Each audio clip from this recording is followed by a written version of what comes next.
Ndikakhala ndekachete olo wathu walotu ndimaganiza tukuti ndidzapezeka kuti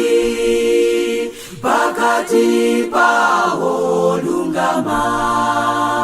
omasulidwa wotu kulikonse ndiyendako Yesu ngetimanga kodi nanga tsogolo mudzakhala kuti kodi nanga tsogolo mudzakhala kuti kodi kulikonse ndiyenda kulikonse ndiyenda Yesu ngetimanga ndidzatumikira Yesu adzandigwira dzanja dzanena kwa anthu onse lowani gulu lake idzani zonse zatatu idzanitsatire Yesu kulikonse ndiyendako Yesu ngetimanga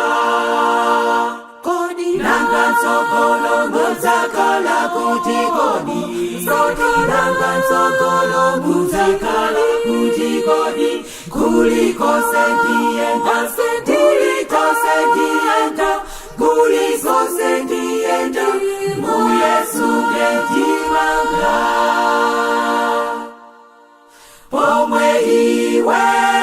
uyesedwa ndizovuta zanziko usadele nkhawa konse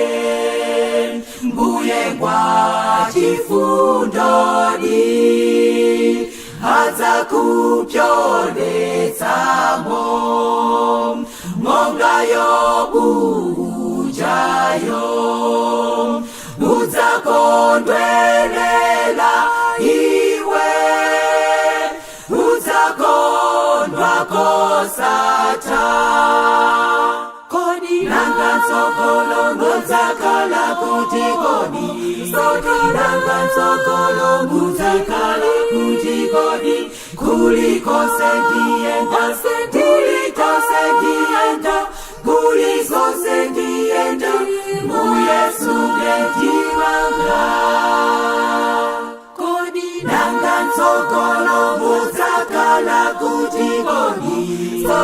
nanga tsogolo mudzakhala kuti kodi kulikonse ndiyenda